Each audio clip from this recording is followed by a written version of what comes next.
Kalau untuk bayi misalnya diketahui bahwa kejadian hernia ini pada bayi, mulai usia berapa dokter operasi ini bisa dilakukan? Dia tadi kalau ditunda, yang kasihan anaknya karena kesakitan ya dok ya. Bukan itu saja, timbul hernia yang lain. Oh kalau, bisa muncul yang lain ya dokter? Hernia itu kalau kebanyakan kanan, tapi kalau anak-anak bisa kiri kanan. Oh iya. Yang diketahui ibunya kanan, tapi bisa muncul kiri. Operasi kanan kiri muncul. Oke. Kalau tadi dokter Kurnia sampaikan saat di dalam kehamilan ya dokter ya. Berarti ini bisa dideteksi harusnya dokter ya. Kalau kejadian hernia pada anak ini saat bayinya masih di dalam kandungan, apakah bisa dideteksi? Obstruksi kronis anak kecil kadang-kadang sembelit seperti itu ya dokter ya. Ada usia-usia tertentu namanya fase anal itu. Iya. Dia eman kalau BAB. Ada atau kamu lihat ya, anak umur 1 tahun 2 tahun tuh sembunyi-sembunyi. Iya. Nah, itu fase anal, dia nahan BAB. Kalau BAB susah sehingga bisa terjadi hernia.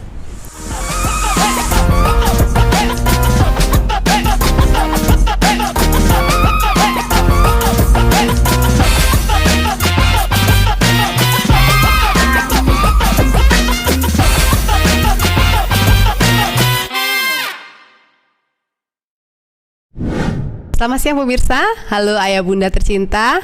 Hari ini kita ketemu kembali dalam Kendang Sari Podcast. Nah, untuk episode kali ini kita akan membahas tentang hernia pada anak.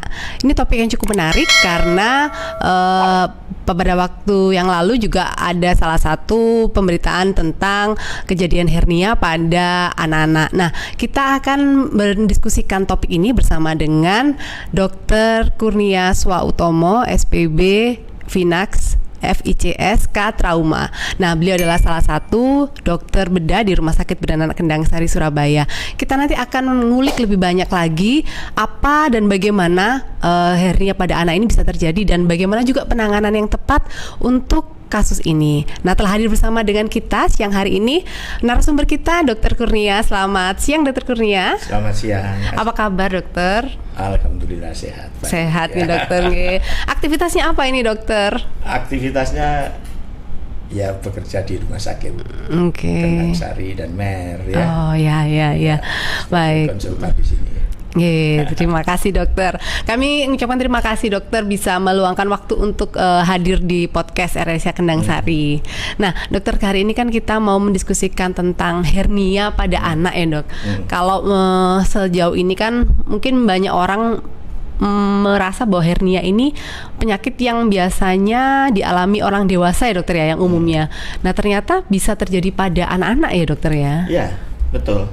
Jadi kalau menurut statistik itu pada bayi-bayi yang kurang dari 6 bulan itu hampir 10%. 10%? Iya. Baik. Kalau kurang dari 6 bulan kira-kira ibu bapaknya nggak tahu, itu ya hernianya berjalan terus. Kalau pada anak-anak kurang lebih 1-4%. Jadi 1-4%. Disebut anak-anak karena usianya kan antara 2 tahun sampai 12 bulan. Jadi kalau ada yang menyebutkan anak itu sampai 16 tahun. Ya. Tapi kalau bayi kita sebutkan sampai umur 1 tahun. Jadi seringkali bapak ibunya nggak tahu bahwa itu terjadi hernia.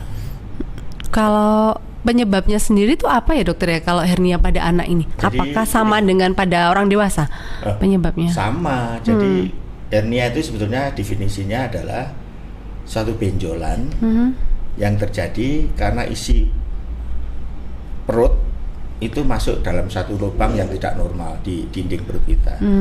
Yang pengertian kita itu selalu hernia itu hernia di lipat paha. Padahal namanya hernia itu banyak. Jenisnya banyak berarti ya, dokter hernia ya. di kepala, hernia di tulang belakang, hernia di dada, diafragmatika itu, hernia di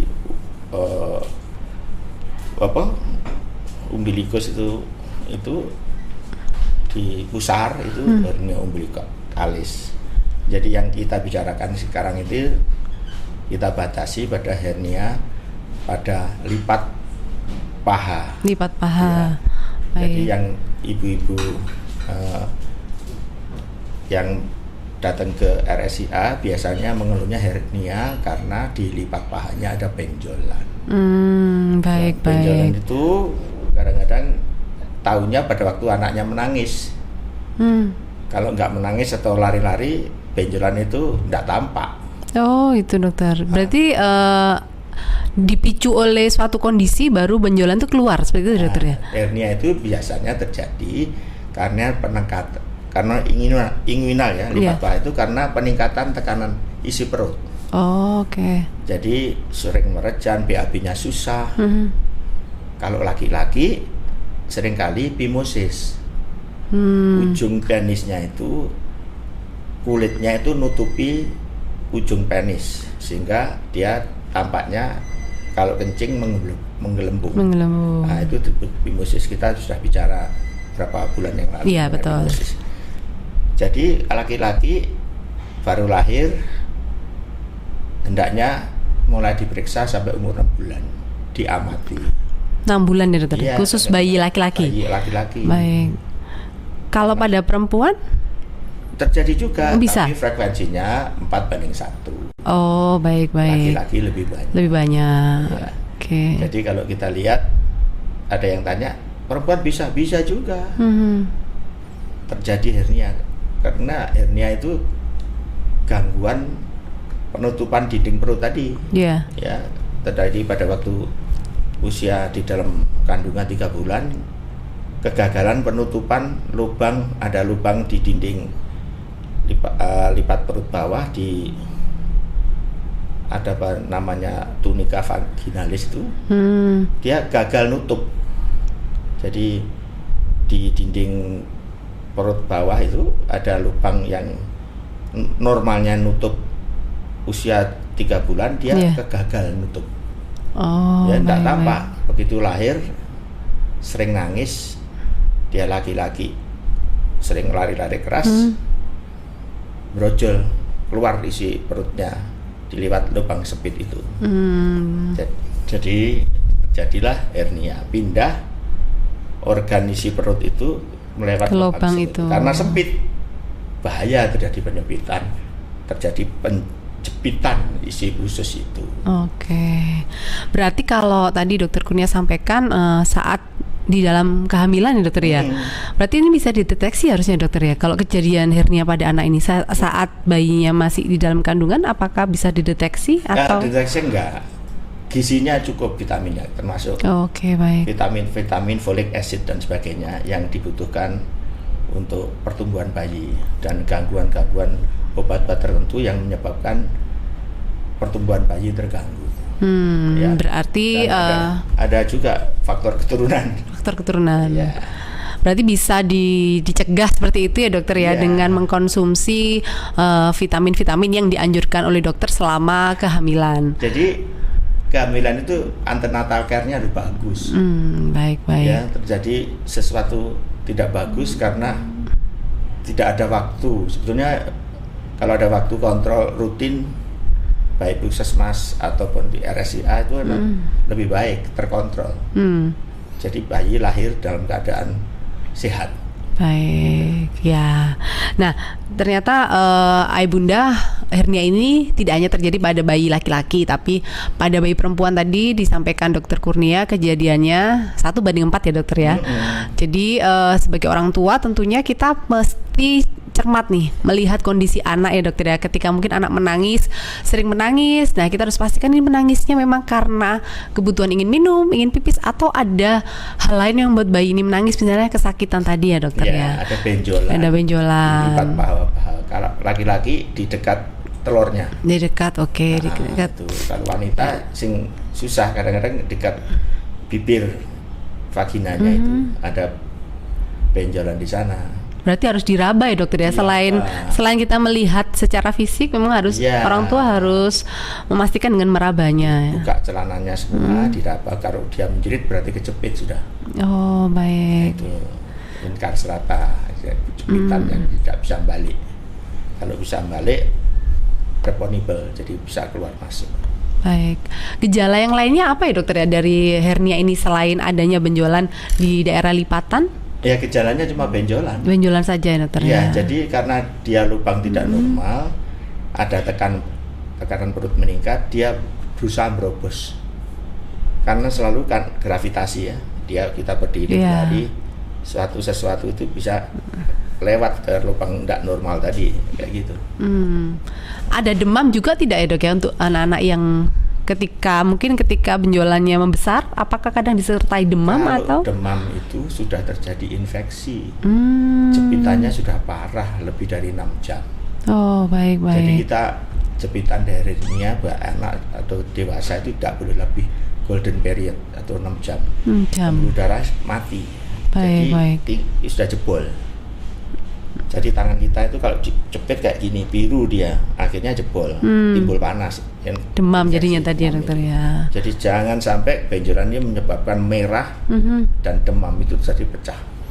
Nah, apa yang harus dilakukan orang tua dokter untuk menghindari tadi jepitan yang terlalu lama tadi? Ya kalau anak menangis tidak berhenti ada benjolan dipegang, dilipat paha nyeri, langsung ke dokter, ke UGD. Langsung ke IGD ya, iya, baik. ke UGD. Kalau di rumah sakit Kendang Sari kan saya ada, jadi jam berapa dipanggil kan ada. Tapi kalau di daerah rumah sakit lain mungkin tidak ada, ya sebaiknya di UGD. Kita backup memang untuk RSIA Kendang Sari, backupnya memang ketat ya. Iya. Jangan sampai kecolongan. Baik, betul. Ya, jadi ayah bunda kalau misalnya memang anak teraba ada benjolan di lipatan dan kemudian anak menangis dan terlihat kesakitan, langsung aja bawa ke IGD supaya segera dilakukan penanganan yang tepat tadi untuk menghindari golden period yang 6 jam tadi ya, supaya tidak sampai terjadi infeksi dan menimbulkan demam pada anak.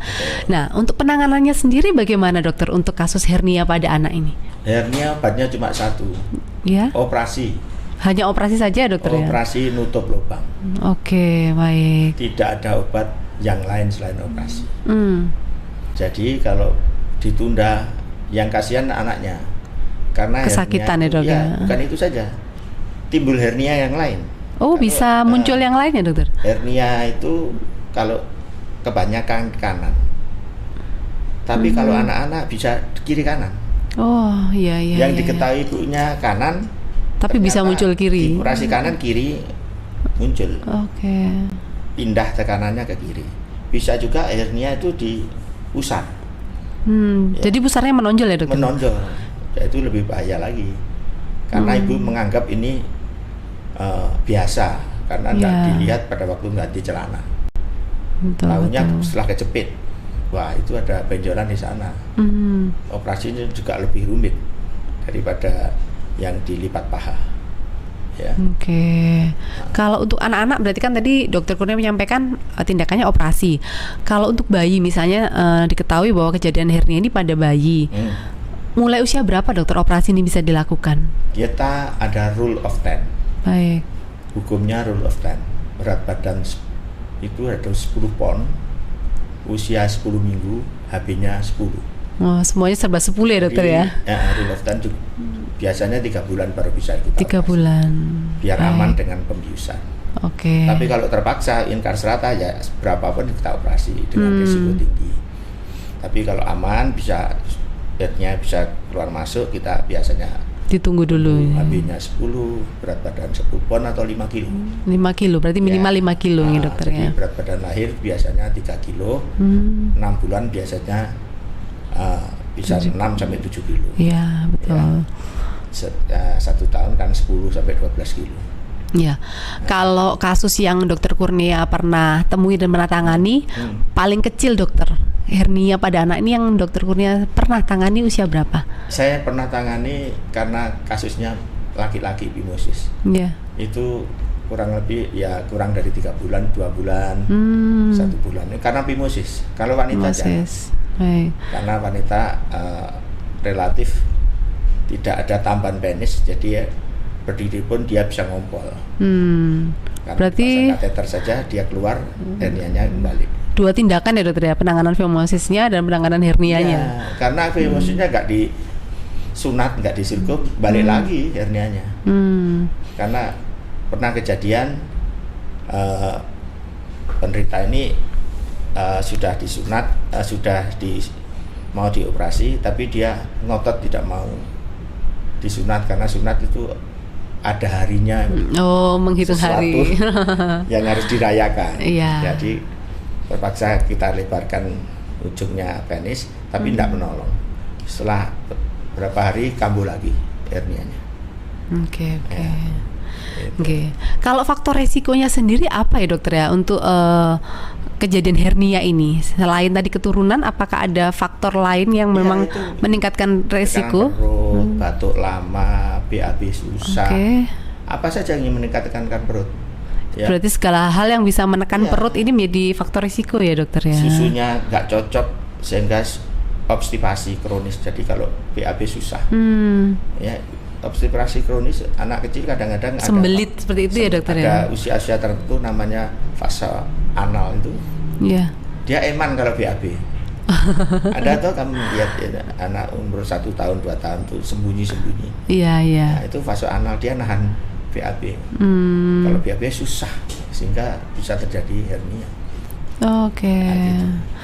Baik. Nah, jadi Ayah Bunda pastikan memang faktor risiko selain faktor keturunan, ternyata segala aktivitas ya dokter ya yang batuk. dapat menekan perut ataupun tadi batuk juga yang tidak tertangani itu bisa menjadi salah satu faktor risiko kejadian hernia pada anak. Jadi kalau misalnya memang terlihat ada keluhan kesehatan lainnya yang membuat tekanan pada perut, segera datang ke dokter supaya keluhan itu tertangani. Jadi kalau misalnya batuk bisa diobati ya dokter ya, misalnya mengalami konstipasi juga bisa diberikan mungkin pengobatan supaya anaknya tidak konstipasi seperti itu. Nah, dokter tadi kan kita berbicara tentang operasi ya untuk penanganannya. Setelah operasi nih dok, biasanya perawatan apa yang harus diperhatikan oleh orang tua ketika anak habis operasi hernia? Mungkin ada perawatan khusus yang perlu dilakukan di rumah dokter supaya tidak terjadi infeksi. Kalau operasi itu kita lihat lukanya 3, 5, 7 3 hari setelah operasi, 5 hari dan 7 hari setelah operasi. Karena hernia itu operasi bersih, jarang sekali terjadi infeksi. Oh gitu, baik. Sangat mudah perawatannya, seperti luka biasa. Tapi musuh kita bukan itu, bukan anaknya, tolong ibunya yang takut anaknya dioperasi. Ya, jadi operasi untuk hernia itu memang jalan satu-satunya menolong hernia cuma satu, operasi. Operasi sekarang itu sudah begitu bagus, pembiusan sudah begitu bagus, dokter sudah bagus-bagus. Hernia itu kalau ditangani dengan baik, ya sudah, anaknya bebas dari risiko kejepit.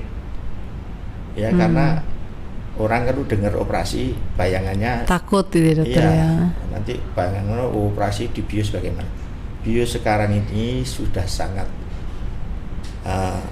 bagus ya. Angka hernia kalau dewasa itu 12-15% dari jumlah penduduk. Kalau anak-anak kadang ini 4%. Jadi kalau penduduk Surabaya ini 3,5 juta atau 5 juta, ya kita ngitung 15% kira-kira 1,5 juta penduduk Surabaya ada hernia. Jadi operasi hernia di rumah sakit besar nggak habis-habis tiap hari. Selalu ada ya dokter? Selalu ada. Anak juga begitu. Oke. Selalu ada. Iya. Jadi yang terjadi, buanglah rasa takut untuk periksa. Ya betul, biasanya itu ya dokter ya, orang tua was-was ini ada benjolan apa ya. Nanti kalau periksa takut diagnosanya apa. Nah ternyata sikap seperti itu malah bisa membuat anak tambah kesakitan ya dokter karena tidak segera tertangani. Bahayanya kalau pergi luar kota, pas kejepit, dokter ya rumah sakitnya tidak ada atau rumah sakit itu tidak siap untuk operasi darurat, repot. Kebetulan kita di rumah sakit di tengah kota, RSCA Kendang Sari itu sudah siap kalau ada apa-apa kita kerjakan. Baik. Jadi untuk ibu-ibu biasakan kalau mandikan anak diperiksa lipat pahannya. ini pesan penting untuk orang tua nih, bukan hanya ibu-ibu mungkin ya dokter ya, mungkin ayah-ayah juga misalnya ketika mengganti popok anak seperti itu sambil sesekali dicek, berarti di area lipatannya ya, di lipatannya mungkin bisa diraba kalau memang ada benjolan yang berbeda, tidak sama dengan sisi yang sebelahnya, langsung saja tanpa ragu bisa dibawa ke dokter untuk dipastikan apakah benjolannya. Berarti tidak dalam kondisi tidur ya dokter ya? Tidur dia naik ke atas. Oh iya. Dan nangis diberdirikan aja diperiksa gini, nggak apa-apa. Jadi biasanya testisnya telurnya kiri kanan nggak sama besarnya. Kadang-kadang ukuran saja dok, atau posisinya juga berbeda? Iya. Karena satunya kadang-kadang kalau penutupan tunika vaginalis, penutupan dinding abdomen bawah itu terabat, diisi air, namanya hidrokel. Oh baik. Testisnya diisi air, airnya dari cairan tubuh, cairan perut. Jadi otomatis besarnya nggak sama. Gampangnya begitu nggak sama ya sudah bawa ke dokter. Oke. Berapa pasien di sini sudah kita temukan, tapi ya itu tadi ketakutan ibunya untuk operasinya. Ya, selalu takut. Kadang hernia kalau masuk ke skrotum atau telurnya itu nekan telurnya nggak berkembang, susah nanti punya anak. Berarti efeknya sampai dewasa ya dokter ya, kalau nggak tertangani dengan baik. Oke, jadi orang tua, ayah bunda sekali lagi pastikan kita memang benar-benar tadi tips dari dokter Kurnia kalau ngecek posisinya dalam kondisi berdiri ya dokter ya, supaya kelihatan. Karena kalau bulan kecil-kecil ya kalau posisi tidur biasanya benjolannya nggak kelihatan seperti itu nggih dokter. Kecuali kejepit. Dokter, kalau untuk kejadian pasca operasi, apakah mungkin kambuh lagi hernianya dokter? Ya itu tadi. Kambuh kalau dia punya batuk. Setelah operasi kena batuk, batuknya sangat keras, kemudian tidak mau kontrol dokter. Biasanya kalau kontrol dokter dikasih obat batuk selesai nggak kambuh. Karena kita lihat operasinya sudah baik, semuanya baik, tapi komorbid. Anaknya batuk yang luar biasa. Ngekel itu ya, kalau kata orang Jawa ya dok. Jadi kalau bahasa Latinnya pertussis, batuk. Orang Jawa bilang kenghus ya, rajanya batuk. Itu ada yang menyebabkan, tapi jarang sekali ini operasi kambuh itu sangat jarang sekali. Karena otomatis anak kalau dioperasi geraknya menjadi lamban. Tapi angka kekambuhan jarang sekali. Kecuali kalau hernianya kiri kanan dioperasi, kiri tumbuh. Tapi biasanya kita beritahu kalau anak-anak Bu seringkali dua. Tadi operasi kanan, kirinya nanti kalau kambuh ibu kesini lagi dioperasi. 2 kali operasi berarti ya? Anak-anak seringkali 2. Nah untuk misalnya bayi atau anak-anak dengan hernia dokter, ini pengaruhnya ke tumbuh kembangnya sendiri bagaimana dokter? Kalau misalnya tidak tertangani atau orang tuanya ini menunda operasi. Ya, kalau ada jepitan keluar masuk, nyeri keluar masuk, nafsu makan menurun karena yang masuk itu usus. Turun burut itu namanya. Ususnya turun. Baik. Aliran makanan kan terhambat karena kejepit ini. Makanya susah dia. Berarti berat badannya juga susah naik ya dok ya jadinya ya. Sesuatu yang bom ya, kita punya sesuatu yang bisa kejepit, bisa berlubang ususnya karena kejepitan yang lebih dari 6 jam. Jadi kalau punya hernia jangan nunggu jepit. Sebelum terjepit itu ya dokter ya. Tutup aja lubangnya. Baik. Jadi bisa jadi ya dok, kalau orang tua misalnya anak ini berat badannya nggak naik-naik, kemudian kayaknya susah makan, ini juga bisa menjadi salah satu tanda kalau anak mengalami hernia ya dok ya. Ususnya dilihat, nah telurnya dilihat, semuanya diperbaiki. Nanti nafsunya makan kembali lagi karena BAB susah, kencing susah, yang dimasukkan juga susah. Anak itu bisa ngatur sendiri. Itu berapa pasien yang kita sunat setelah pimosis menimbulkan ISK itu, dalam 1 bulan naiknya 2 kilo, 3 kilo, makannya banyak. Baik. Ya, sudah ngalami sendiri tuh. Iya. Oke. Nah. Baik, Ayah Bunda, ini obrolan yang menarik nih, informasi yang baru juga untuk kita semua bahwa ternyata hernia ini bisa terjadi pada anak-anak dan gejalanya cukup bisa kita waspadai. Misalnya ketika anak menangis, kemudian kita harus cek nih apakah ada benjolan di lipatan pahanya tadi disampaikan oleh Dr. Kurnia, dan ngeceknya dalam posisi berdiri karena ternyata hernia yang tidak tertangani ini juga beresiko banyak pada tumbuh kembang anak. Jadi nafsu makannya bisa menurun, kemudian berat badannya juga susah naik, sehingga kalau misalnya ayah bunda mengalami putra-putri mengalami kondisi seperti ini, jangan ragu untuk datang ke dokter. Nah, dokter, ini kan kita sudah ngobrol nih. Mungkin sebelum kita mengakhiri sesi obrolan kita, ada pesan-pesan yang ingin disampaikan untuk ayah bunda yang menyaksikan podcast kita hari ini? Silahkan, dokter. Jangan ragu-ragu, luangkan waktu sebentar. Kalau anak sering nangis, tiba-tiba dari lari-lari berhenti kesakitan, lihat lipat paha, ya. Lihat di daerah pusar ada enggak benjolan. Kalau ada benjolan yang tidak normal, segera ke rumah sakit. Karena hernia itu pindahnya suatu organ melalui lubang tidak normal ke tempat lain. Jadi ada sesuatu yang masuk keluar di tempat lain itu adalah dinding perut, sehingga dinding perutnya tampak membesar. Itu saja. Atau bapak ibu putra putrinya batuk lama tidak tertangani atau susah BAB, hati-hati. Itu peningkatan tekanan perut bisa menimbulkan benjolan di dinding perut. Diraba, dilihat.